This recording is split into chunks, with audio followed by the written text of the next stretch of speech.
Selamat pagi jemaat Tuhan. Hari ini saya mau kasih tahu kita bahwa ada kisah percintaan tergila sepanjang masa. Kisah cinta terhebat, bahkan bisa dikatakan inilah cinta teragung yang pernah terjadi di muka bumi ini. Adalah hal yang mudah bagi kita untuk mencintai dan berkorban untuk orang yang baik, ya. Ganteng gitu ya, cantik, pembawaan orangnya itu menyenangkan. Apalagi kalau memang orang tersebut itu sudah melakukan banyak hal bagi kita. Sangat mudah bagi kita untuk mengasihi orang tersebut. Lain halnya jika orang itu adalah orang yang begitu jahat. Tidak ada kebaikan di dalam dirinya. Tidak ada kebenaran di dalam dirinya. Bahkan yang ada di dalam dirinya adalah kejahatan dan demi kejahatan. Dan hal-hal yang buruk, ya, yang ada dalam diri orang itu. Maka kita akan sangat sulit untuk mengasihi orang itu. Nah, inilah cinta terhebat yang teragung yang pernah ada, adalah cinta Tuhan buat saudara dan saya. Bahkan bukan hanya buat saudara dan saya, tetapi cinta Tuhan itu bagi segenap umat manusia. Nah, kenapa ini menjadi kisah cinta yang terhebat, menjadi kisah cinta yang terkeren, yang teragung bahkan? Kita baca di dalam Roma 5 ayat 8 mengatakan demikian. Akan tetapi Allah menunjukkan kasih-Nya kepada kita oleh karena Kristus telah mati untuk kita. Kapan? Ketika kita masih berdosa. Inilah yang menjadi cinta Tuhan itu sangatlah luar biasa. Allah menunjukkan, Allah membuktikan, Allah menyatakan kasih-Nya lewat kematian Kristus anaknya ketika kita masih berdosa. Bukan ketika kita sudah hidup baik. Bukan ketika kita dalam kehidupan yang sudah bagus. Tetapi ketika kita masih hidup dalam segala kejahatan. Luar biasanya lagi cinta Tuhan ini mati bukan hanya untuk saya dan saudara. Tapi untuk semua orang. Seluruh umat manusia. Kesalahan umat manusia, dosa umat manusia yang dahulu, dosa umat manusia yang sekarang, bahkan dosa umat manusia yang akan datang.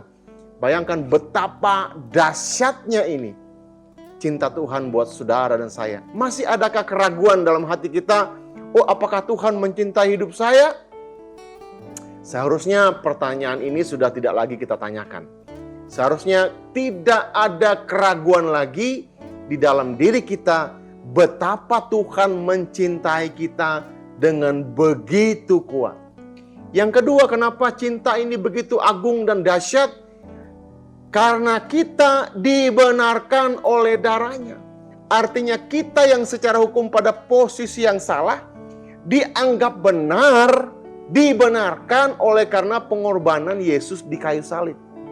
Kita dalam posisi benar bukan karena kita melakukan hal-hal benar atau karena perbuatan kita benar, namun kebenaran yang kita terima, posisi benar yang kita terima itu karena apa yang telah Kristus lakukan, penumpahan darah yang dilakukan bagi setiap orang yang percaya.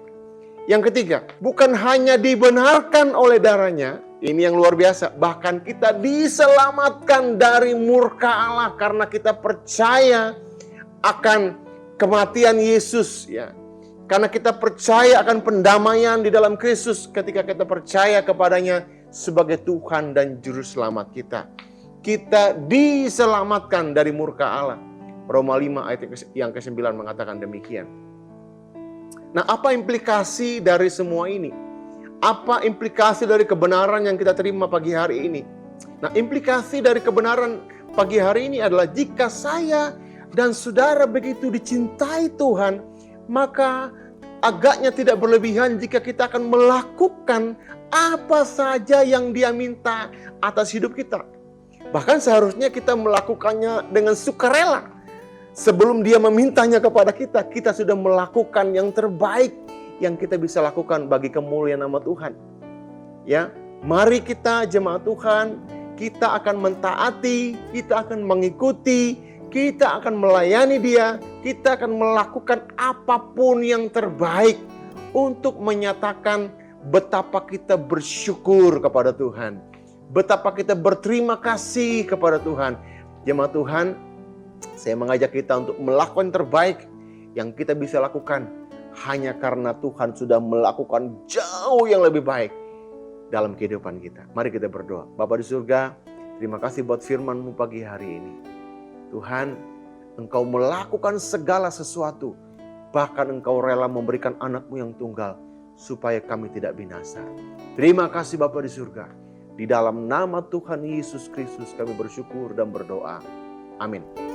Tuhan memberkati kita semua.